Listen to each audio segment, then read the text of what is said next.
New Year from Shine Your Light Radio Ministry on WYTV 7. I'm so excited. We're starting a new year and a new decade. Oh, my word, am I excited. We're taking a different route this year on Shine Your Light. We're going to be primarily focusing on domestic violence and the victims and interviewing them, and we'll talk about a special project that we have. WYTV7 is a nonprofit, and we do take donations, and we use our donations to promote our shows. So I'm very excited. This is many years that I've been doing this now. I can't believe it. I can't believe we're in a new decade. I'm just so excited for the new things that are going to be happening in my life, on WYTV7, in our executive producer's life, and also in my guest's life. I'm so excited. But without further ado, let's go ahead and get started. My guest today is a very special person. She is a lady entrepreneur. She is a published author. She's also has a travel agency. She publishes books. She has a whole wide variety of skills that she uses to help other people. And I'm so excited to have my very good friend, Bridgette Yelder, with me today. Say hello, Bridgette. Hi, everybody. Thanks for having me, Miss Nancy. You're so welcome. We're going to talk about some really special things today. But before we get started, since you are a published author and you do have a book called I Got Away, which is about domestic violence, I've read the book. It's very, very poignant, very real talk, which is what I like on this show. And I also hope that everyone listening will please notify me, because I would love to have more domestic violence victims on my show so you can get the courage to speak up and move forward and get your life back. So anyway, Miss Bridgette, tell us a little bit about yourself. Well, a little bit about me. I'm grateful to be back again on the show. I am originally from Mobile, Alabama, aka Pritchard, Alabama, a small city inside of Mobile. I'm now residing in Atlanta, Georgia. I am a mother. I am all of those things that you said. I'm basically overexcited to be just a woman who is walking in her purpose and allowing the things that I've experienced to guide me in my purpose and not hinder me. I'm a woman who has overcome many, many challenges, and I'm happy to say that life has not stopped me. Life only pushes me to continue moving forward in that which God has put me here to do. So, you know, that's the most important thing I would want anybody to know about Bridgette, is that I'm determined to, you know, fulfill my purpose to be the person that God created me to be, above all the things that I do. As I say in divine excellence, that we fulfill our purpose through service, and to serve is what God put me here to do. And that's just a little bit about me. Well, it is a little bit about you. You're a whole lot more than that, and I'm just really excited to have you talk today. We're going to get into the new project in a few minutes, and I'm just waiting for that to go national. We do have a very large audience here at WYTV7, and I'm so happy to be starting in my 6th or 7th year with WYTV7. Been with them almost since fruition, and it has really enlightened me and empowered me to be able to present my guests and their causes and what they're doing to the world. So I'm really excited about that. Before we get started, talk a little bit about Divine Excellence Consulting, which is part of your entrepreneurship of some of the things that you do, and tell us a little bit about Divine Excellence Consulting and what all's covered under that. Okay, awesome.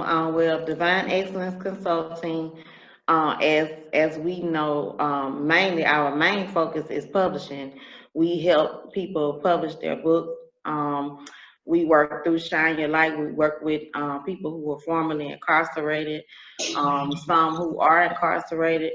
We're able to help them share their stories with the world. People that would not normally be able to, feel like they were able to have a voice. They now have a voice through their book, and I'm able to do that. We started about 3 years ago, and now we've helped a lot of people get their books out, and more people are getting the word that, we're doing it, and it's a great way that we serve. And publishing is just one aspect of what we do. As you stated before, I'm into travel, all things travel. I help in that area. And also a part of Divine Excellence is Enough. You were talking about Enough. Okay, but Enough is also a part of Divine Excellence as a group to help advocate against domestic violence.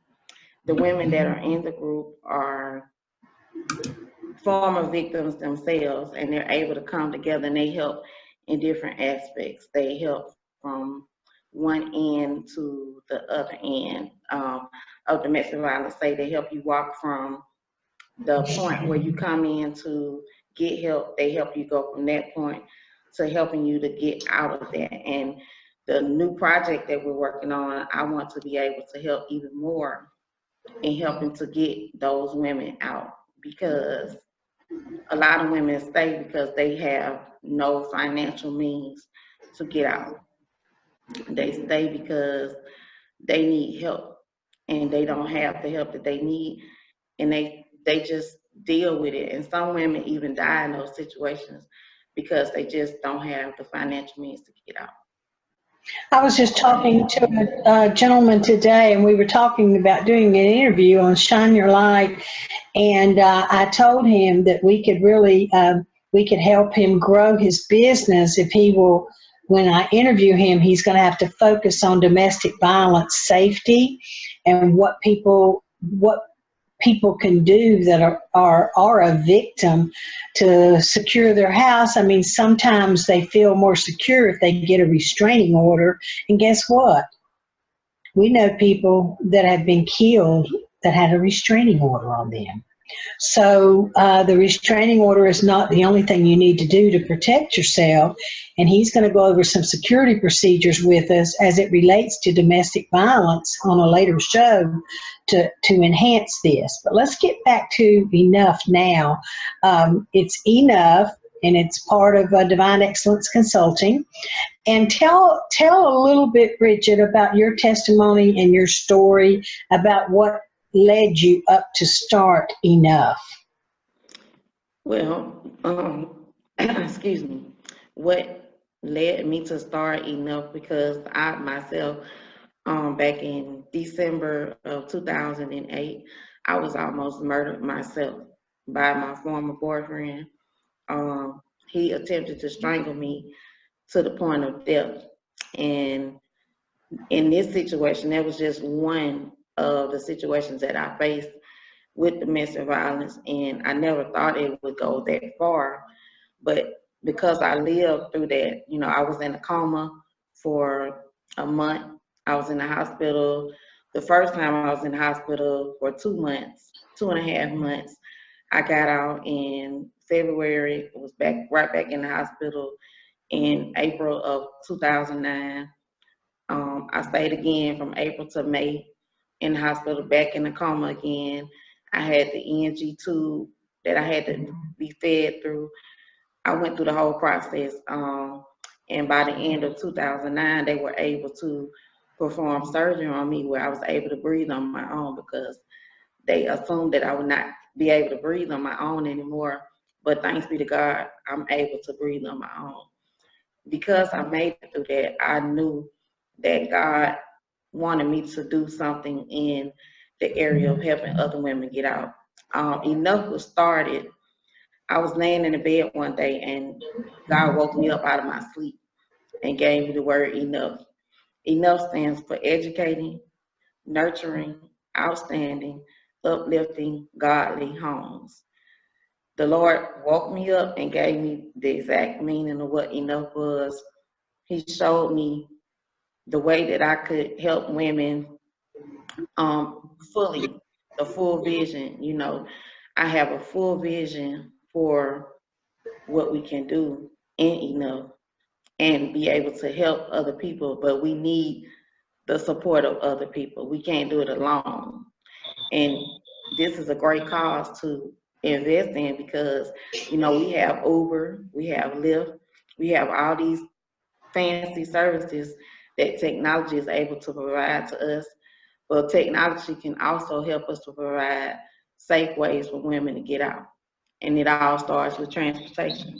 So that's what I call the new Underground Railroad because we're now able to transport people safely to a safe place and they don't have to be stuck where they are being stuck in an abusive situation.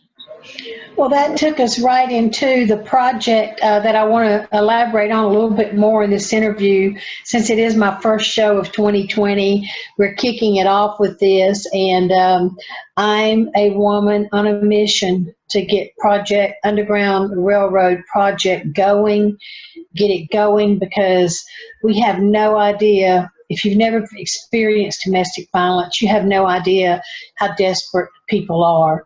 And what's so sad is that they don't even know. They don't know how to get out, nor do they want to get out until they're at their wits' end, and then sometimes they're dead. So I experienced this not myself, but in my family. My dad was a bad alcoholic, and it got worse and worse and worse.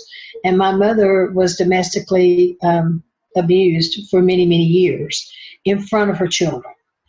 And, you know, as we got older, I was the oldest, but as we got older, we questioned our mother extensively about why she stayed.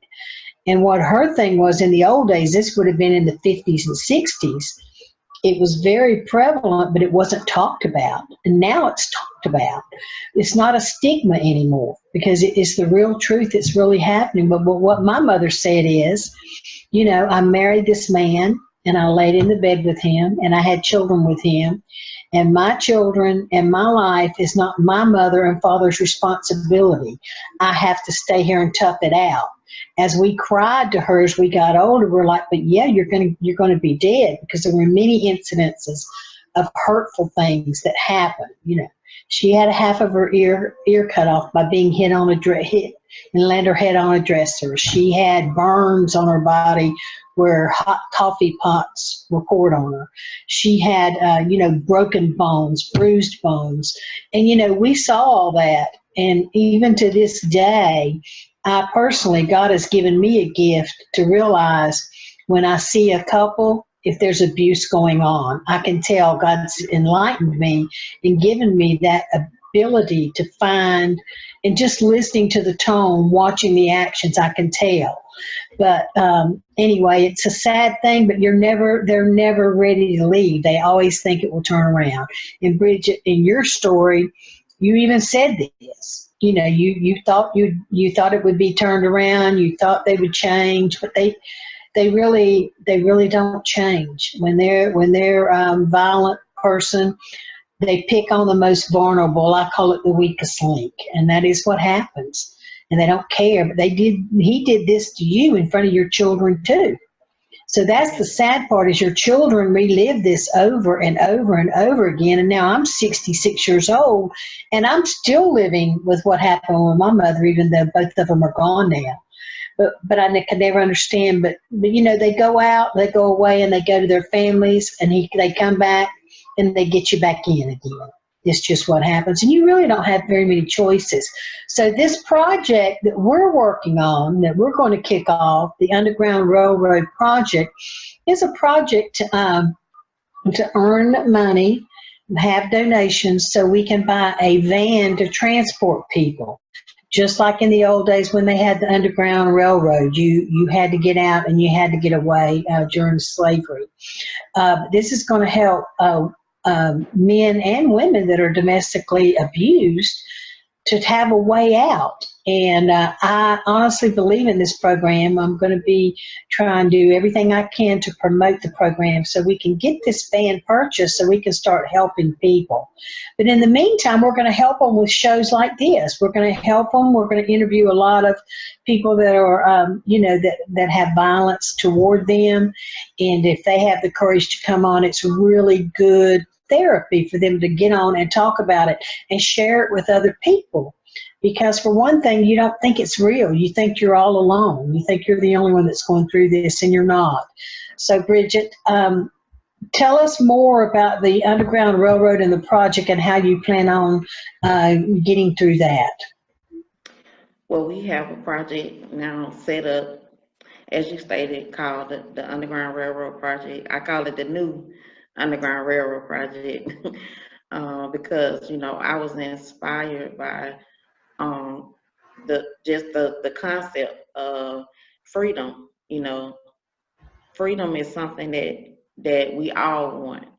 And I feel like freedom is our right, and no woman, no man, no child should be subjected um, to that abuse and not feel like they can't get out because of financial reasons. I feel like if we as people can come together, we can create the resources that we need to help rescue those who want to get out. I personally know of a young lady who was stabbed 30 times and her boyfriend set her on fire in the house in front of her children.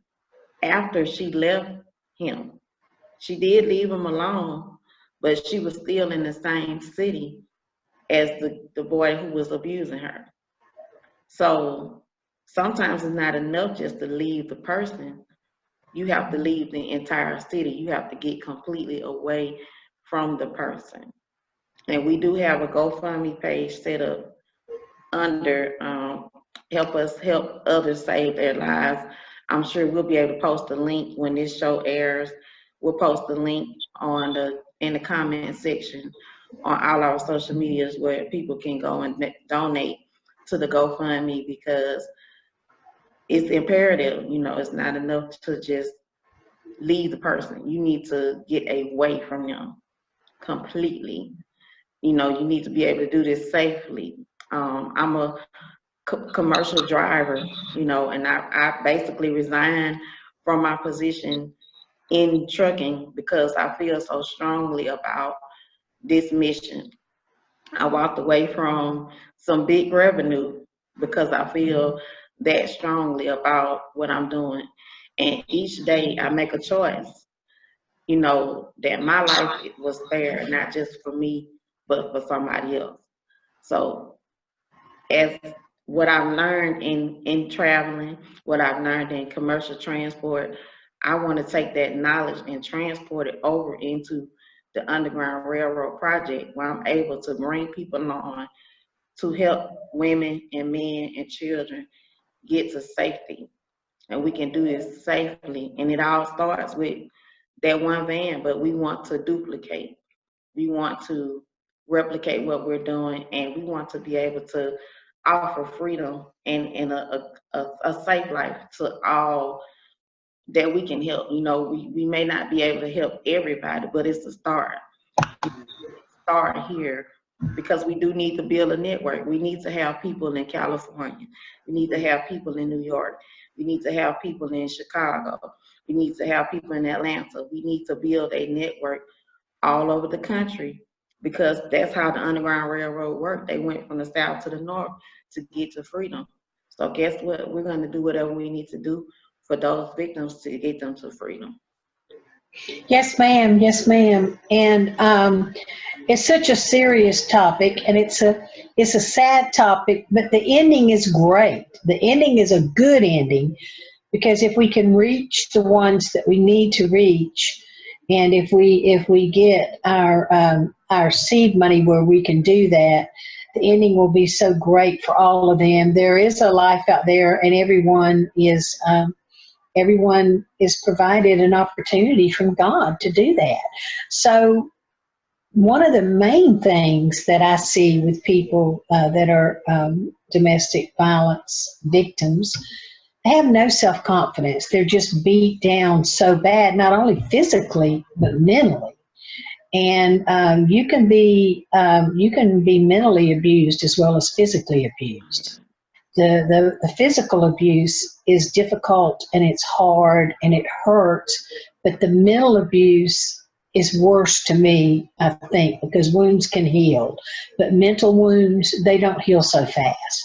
You have to be able to talk it out. You got to be around positive people. And that's one thing that really that I want you to share too, Miss Bridgette, is you had zero self-confidence, zero.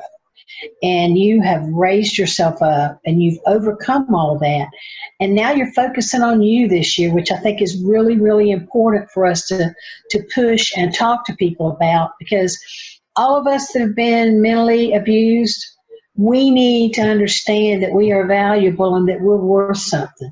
God didn't make us just to sit here and think we're not worth anything. So can you talk a little bit about your journey and where you came from and what you plan on doing this year as far as yourself? Well, my scriptural basis for enough is Psalms 139:14. And it says, for I am fearfully and wonderfully made, and that my soul knoweth right well. And we have to understand that, first of all, we are spirit. We're not just this flesh. So that's why mental abuse is hard, because it's a wound against your spirit. It breaks your spirit down. It brings you down to a place where you don't feel like you deserve to even enjoy life. And that's where an abuser starts. They start here. Mm-hmm. They don't start with the licks. They start here. And once they know that they can break you mentally, then they start with the physical.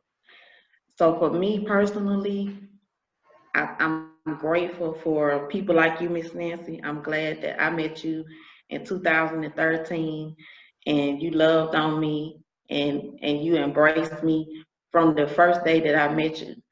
I can remember meeting you in Tennessee in the cabins in the mountains in Atlanta and all the events we went to.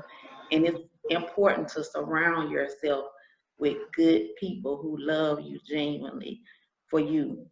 People who don't ask you to do something for their love.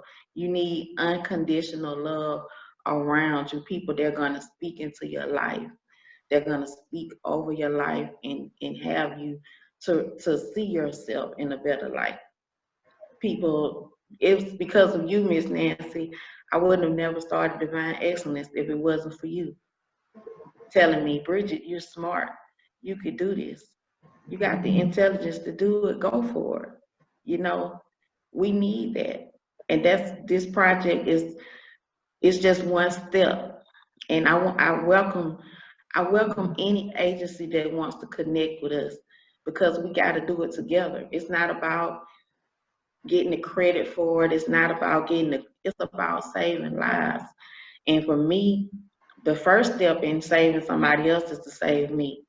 So this year, I'm focusing on me. I'm focusing on being an example. I want to be the living example for women who come up to me and say, how can I really go from no self-esteem to loving myself and being able to look in the mirror and like me. I said it today on Facebook. It's not important so much for other people to like you as much as it's important for you to like you, because if you don't like what you're looking at in the mirror, nothing nobody says is gonna help. But it's still important to borrow somebody's, be around somebody that's gonna speak something good to you. You need to hear. The Bible says faith comes by hearing, and hearing by the word of God. So the more we hear the word of God, it builds our faith. And then we get the faith to stand on that until we get the self-esteem again. I have self-esteem by faith. I love myself by faith until I can really feel, just feel it. And this came from years, from 2013 is now 2020. 7 years of just working on me, working on me, working on me. And I still to this day have to stand in the mirror and smile at myself and love on Bridgette and grin in people's face. I lost my teeth because of surgery, and so many people who don't know me don't know the story. They don't know that this came as a part of saving my life. So if I had to sacrifice my teeth, I would sacrifice that to be able to breathe. But I smile. It took me years just to be able to smile again, and just to be happy. And guess what? The people who love me, they love my smile, and they love me. And I'm just wanting to become that living example for the woman, for the man, for the little girl, for the little boy that wants to be free. I want to be that living example.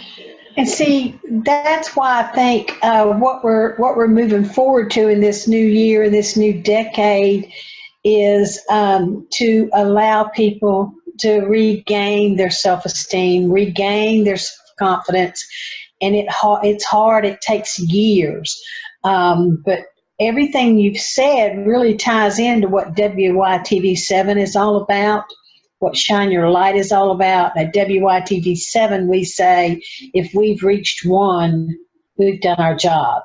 And as far as I'm concerned, we've reached a lot of people through Shine Your Light by letting people like you, Bridgette, share your story, because you can't imagine. I mean, really, if you have a beautiful life, you can't imagine that the person standing next to you is not having such a beautiful life. And they hide it so well.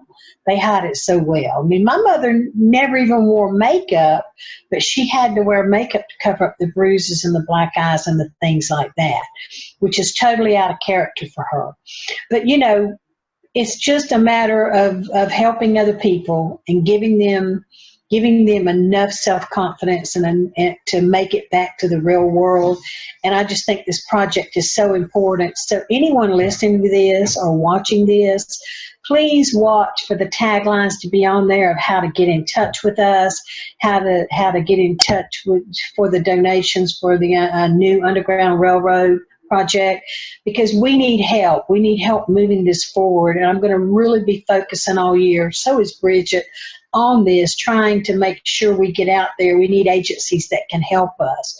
And there are a lot of benefactors out there that will help do this that have never even been through anything like this. But we will continue to harp on this, and we will continue to keep going on and on and on. So, Bridgette, I thank you so much for sharing it. I know it's hard for you, but it's great therapy for you to share the things that have happened to you. And I want to talk for one more second. We only got a few minutes about the other book that we did, which was 6 women collaborated on a book. I was one of them.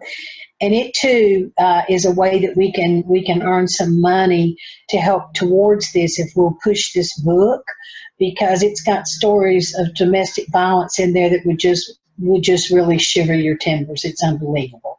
So talk a little bit about that book, Bridgette, and then we're going to have to go. Well, basically, like you said, it was 6 of us, a total of 7, including myself, who shared their testimonies of domestic violence, and it's called Victorious Women of Purpose. You can find Victorious Women of Purpose on Amazon.com. You can search the name Victorious Women of Purpose and search my name, Bridgette Yelder, and the book will come up.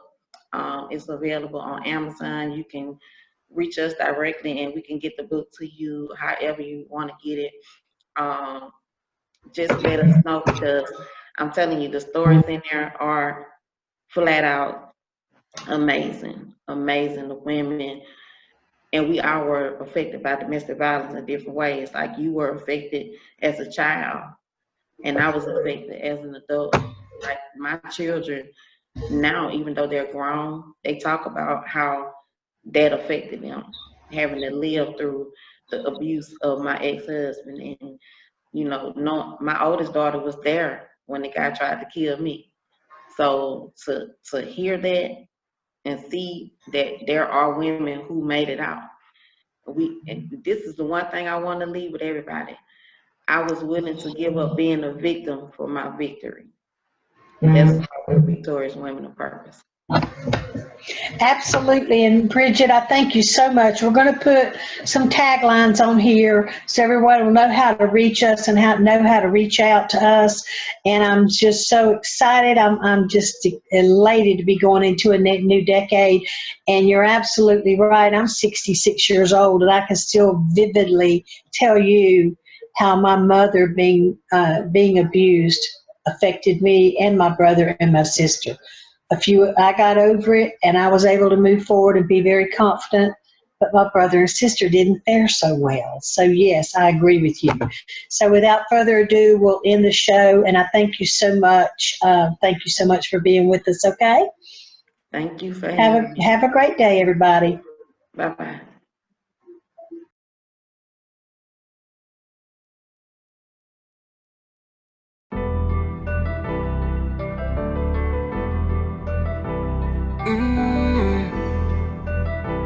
Yeah, yeah, yeah.